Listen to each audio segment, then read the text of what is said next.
Hi everyone, our lesson today is permutation with replacement, repetition or return, and we are going to deal with the problem of throwing dice in order.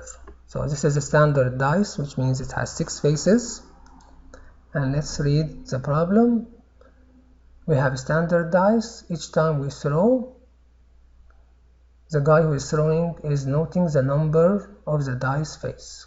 How many different outcomes are possible if the person throws the dice 1 time, 2 times, 3 times, 4 times, 5 times, 6 times, and 7 times. So first of all, we have to know how many objects we have. Sometimes they call it the population. So the standard dice has 6 faces, numbered from 1 to 6. Each time the die is thrown, the dice face must show one of the numbers 1, 2, 3, 4, 5, or 6.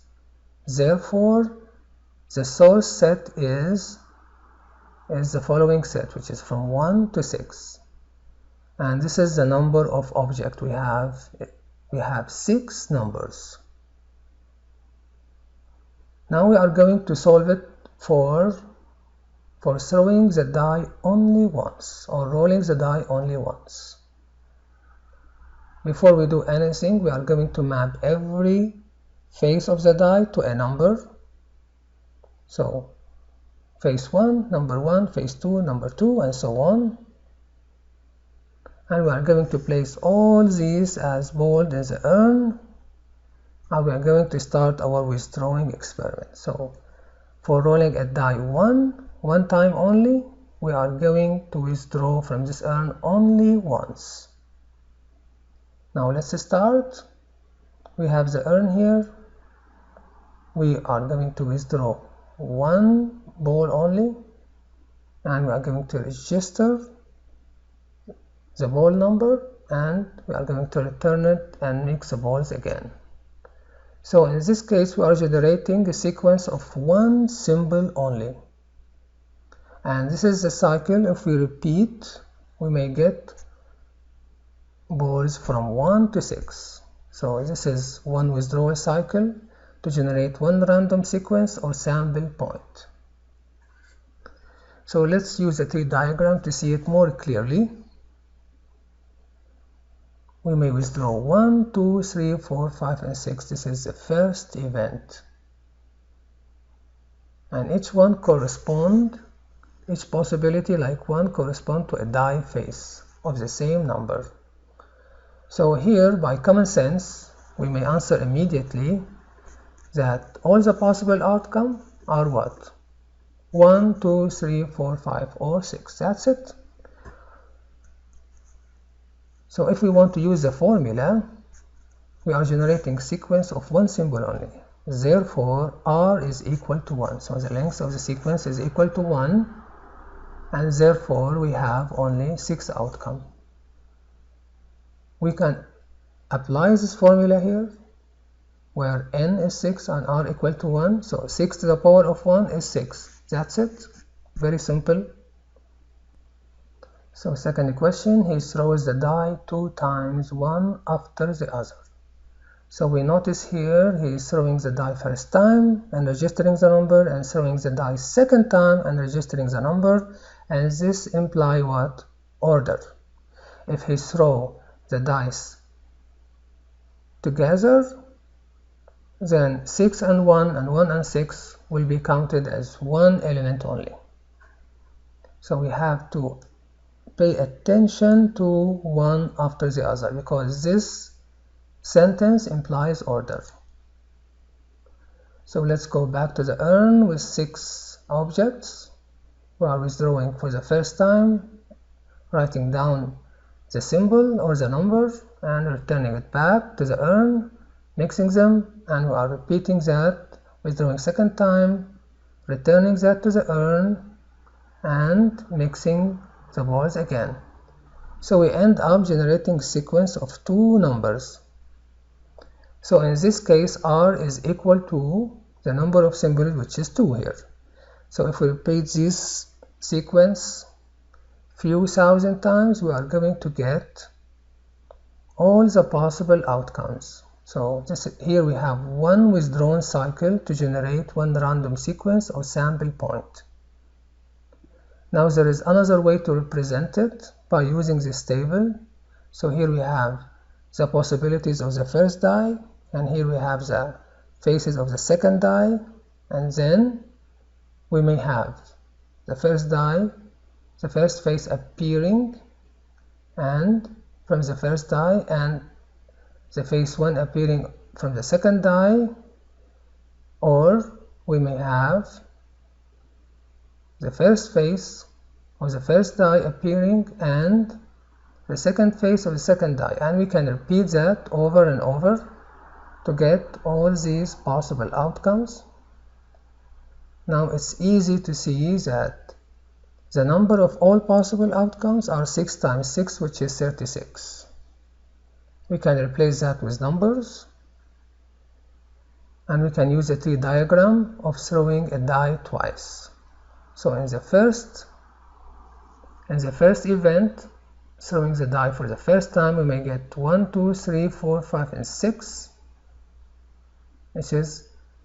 and we define the first event as the first throw of the die. Now for the second throw, we are faced with these possibilities again for each one, and this is the second event, which is throwing the die for the second time. We write down all the possible outcomes in order, because order is important, and we want now to compute the number of possibilities. We take all these subtrees. Each subtree contains 6 outcomes. We add them together, and we get 6 times 6, which is 6 to the power of 2. Now we are going to use the permutation formula to solve this issue of throwing the die twice and in order.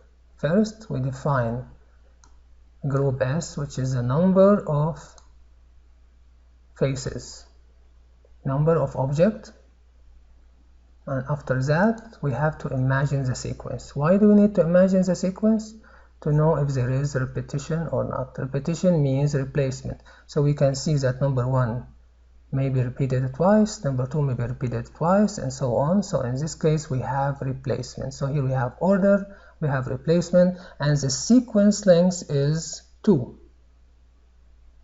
So there is replacement, the sequence length is 2, so therefore R is equal to 2, and N is equal to 6. We have 6 numbers.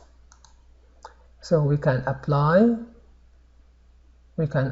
this formula by knowing that N is equal to 6 and R is equal to 2. I'm getting immediately 36. Or we can use this table stating the 2 events and the number of ways each event may occur. So here we have 6 ways, and here we have 6 ways. Possible outcome is 36.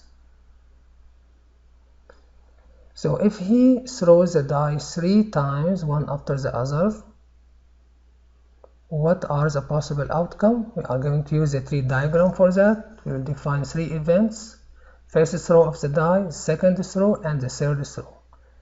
Now in the first throw we may get all these possible outcomes, 6 outcomes. In the second throw, for every outcome we are again faced with 6 outcomes, and for the third throw we are going to face again 6 outcomes for every previous outcome. So the tree has become really dense here. We are going to write down all the possible outcomes here, and to compute that we divide into 6 subtrees. We are going to zoom in so we can see these subtrees more clearly. Each subtree contains 6 subtrees, and every one contains 6 elements. So now how many possibilities we have for every subtree? 6 times 6. For each one we add them together, and we get 6 times 6 times 6, which is 6 to the power of 3, which is n to the power of r. So again you can use this formula of permutation with order and replacement. Now we can use it again. We have always to imagine the possible outcome. It's a sequence of 3 faces or 3 numbers, and the number can be repeated, which indicate replacement. So r is equal to 3 and n is equal to 6. We can substitute that in the formula to get 216 faces. So the number of permutation is growing here exponentially. We can repeat that. We can write the table, we write the events, and each event may happen in 6 ways. Number of possibilities is 216. Now for throwing the die 4 times, we are going to follow the same reasoning again and to get 1296 possibilities. If we throw this die 4 times and we repeat this experiment for a few thousand times, 10,000 times, 100,000 times, and we can use the table as we did before to get the same answer. For 5 times, we are going to repeat the same reasoning to arrive at 7,776, or we can use the table. For throwing the die 6 times, we are going to follow the same reasoning. So now we get 46,656, or we use the table again. And now if we throw the die 7 times, now this is a bit different. Why? Because the length of the generated sequence is 7. We have here 7 symbols. So now the number of symbols in the sequence is exceeding the number of objects. However, the formula still works. So we can apply this formula knowing that r is equal to 7. So we have to notice that r is bigger than n. So why? Because 7 is bigger than 6. And we can still use this formula to generate all possibilities. So here we substitute, we get 279,936, which is a really big number. So this example we have studied in order to show that r could really exceed n. No big issue, and this is very useful in solving problem like tossing a coin and other problems we are going to see later. Thank you very much for listening and have a good day.